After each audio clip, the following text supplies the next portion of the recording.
People die for citizenship. Deprived of their own nation-states, they have been forced to abandon what remains of their homes, which have not survived the pressures of expert democracy, and go in search of a better life for themselves and their children. Driven by need and despair, they rushed to where they were greeted with a wave. First, Merkel declared, "We can do it," and invited them to Germany. Then her successor, Herr Scholz, solemnly declared that Germany is a country of migrants.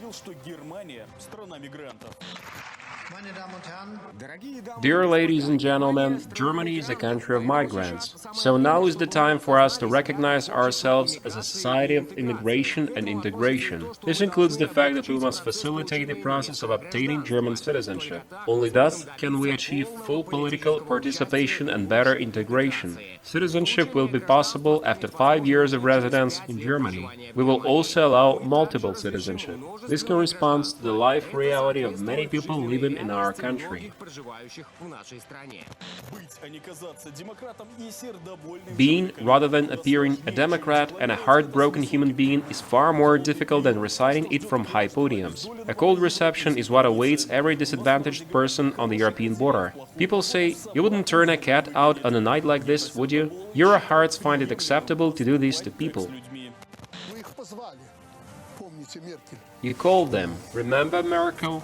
Let them go. But killing people, throwing half the bodies back, and burying half of them, let these Western sufferers search, let them find the graves where they buried these poor people. If you look at our migration process, it's only child's play to what is on the way across the Mediterranean. And now there's this mess. There will be more of these migrants, so soon they will forget about Belarus.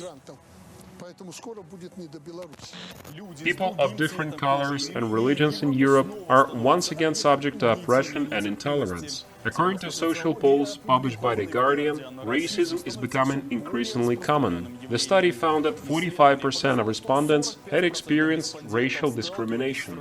This represents a 39% increase over 2016. It is not uncommon for a situation to end in the traditional American scenario: first shoot to kill, then find out.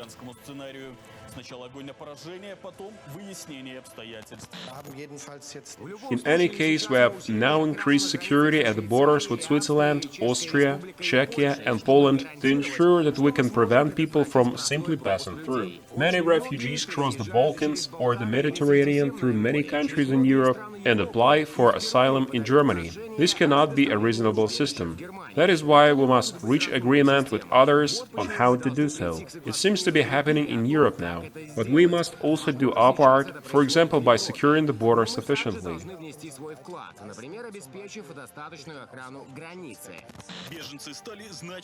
Refugees have become a significant force within the European Union. They may be in the minority, but they are already having a serious impact on the domestic political processes of different countries. Many of those currently dying on European borders are relatives of first-wave refugees. Sooner or later, a critical mass of grief will overwhelm the European capitals. In particular, the anti-migrant legislation is trying to capture this approaching problem. An important issue for curbing irregular migration is to combat cruel, ruthless and unscrupulous smuggling as much as possible, and today's decision moves us forward. In the future, it will be easier for us to expel smugglers.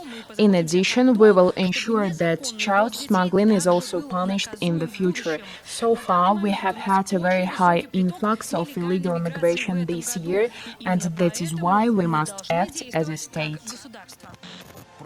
What is happening in the Wild West today correlates too much with the values being broadcast. Trying to deal with the consequences without regard to the causes only exacerbates the situation. One way or another, the prefix of savagery against the West will become more frequent. A research about heartthrobs and humanists in the section Screenshot.